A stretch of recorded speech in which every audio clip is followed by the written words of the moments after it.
Você já parou para pensar se aquela ideia brilhante que mudou sua vida, ou aquele pensamento sombrio que te assustou, nasceu realmente dentro de você? E se eu te dissesse que, neste exato momento, sua mente pode estar servindo de palco para uma conversa da qual você não tem consciência? A fronteira entre a nossa individualidade e o mundo invisível é muito mais tênue do que a ciência convencional ousa admitir.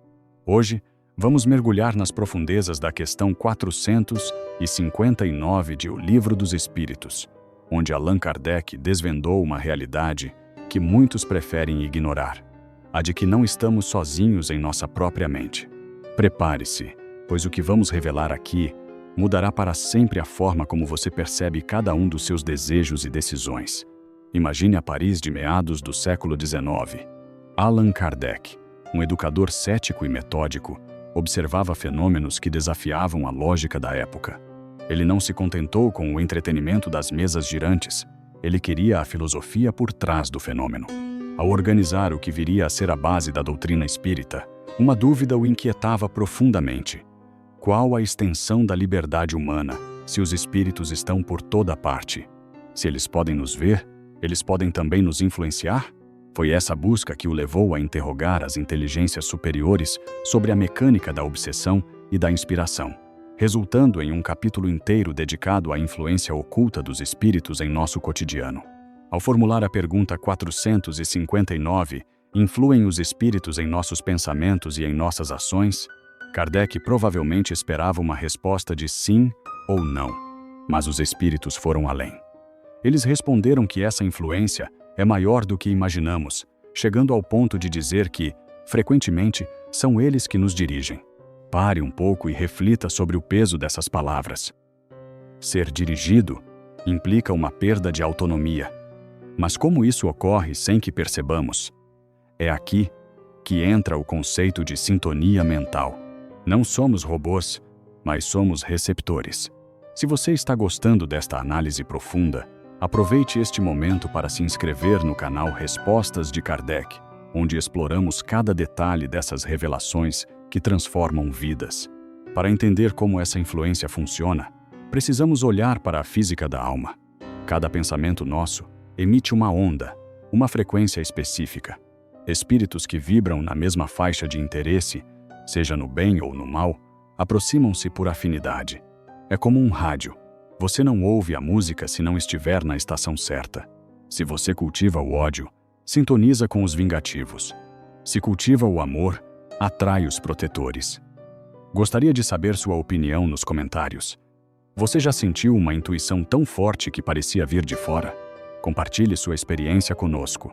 Ao longo da história e nos registros de diversos centros espíritas, vemos casos onde a influência invisível moldou o destino de nações, desde Joana d'Arc, guiada por vozes para libertar a França, até casos sombrios de crimes onde o autor alega ter ouvido vozes que o impeliram ao ato. Kardec explica que o espírito não toma o controle do corpo como uma marionete, mas sim sugere, insufla e persiste em uma ideia até que a vontade da pessoa ceda. A diferença entre o gênio e o obsidiado é, muitas vezes, apenas a qualidade da companhia espiritual que ele aceita manter. Kardec, sendo um mestre do método, perguntou na questão seguinte como distinguir o nosso pensamento do pensamento sugerido. A resposta é sutil. Geralmente, o pensamento sugerido é aquele que vem como um primeiro impulso, algo que não estávamos processando logicamente. É aquela ideia que brota de repente. No entanto, com o tempo, as mentes se misturam tanto que o homem acaba acreditando que tudo o que pensa é criação própria. É preciso vigilância constante para separar o trigo do joio dentro do próprio campo mental. Não estamos à mercê apenas de influências negativas. O Livro dos Espíritos deixa claro que cada um de nós possui um espírito protetor, o anjo da guarda, que constantemente tenta nos guiar para o melhor caminho através da intuição. A influência oculta também serve ao bem. Quando você se sente subitamente consolado em meio a uma dor, ou quando uma ideia de caridade surge em seu coração, saiba que há um amigo espiritual soprando coragem em sua alma. A influência é mútua e constante, e a escolha de quem ouviremos reside inteiramente em nosso livre-arbítrio. Nem toda influência visa o mal ou o bem absoluto.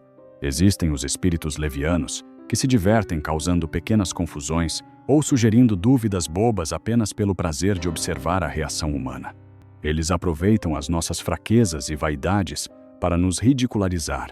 Ao entender as classes dos espíritos conforme descritas por Kardec, compreendemos que o mundo invisível é tão populoso e diverso quanto o mundo material e que a etiqueta e a educação moral são nossas melhores defesas contra essas companhias indesejadas. Muitos perguntam como fechar a porta para influências negativas. A resposta de Kardec é unânime: a prática do bem e a reforma íntima. Não basta orar para afastar os espíritos inferiores se o nosso comportamento continua atraindo-os. A prece é um chamado, mas o caráter é o que mantém a companhia. Ao transformarmos nossos vícios em virtudes, mudamos nossa frequência vibratória de tal forma que os espíritos menos evoluídos não suportam permanecer em nossa presença, sentindo-se repelidos pela luz da nossa consciência tranquila.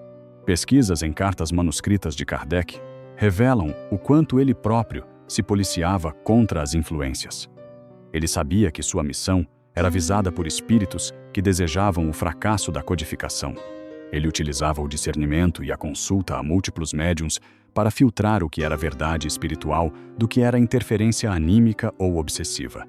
Esse rigor histórico serve de exemplo para nós hoje. Nunca aceite uma intuição sem antes passá-la pelo crivo da razão e da moral evangélica. Viver sabendo que somos influenciados não deve nos trazer medo, mas sim uma imensa responsabilidade. Somos os capitães do nosso navio, ainda que os ventos sejam os pensamentos alheios. A questão 459 é um convite à liberdade. Ao sabermos como o inimigo ou o amigo invisível age, deixamos de ser vítimas das circunstâncias e passamos a ser senhores do nosso destino espiritual. Cada escolha sua ressoa no infinito. Cada pensamento seu é uma semente que atrai colheitas de luz ou de sombra. A vigilância deve ser o nosso pão diário e o amor, o nosso guia infalível. Qual dessas lições de Kardec sua alma precisa ouvir agora? Escolha o próximo caminho.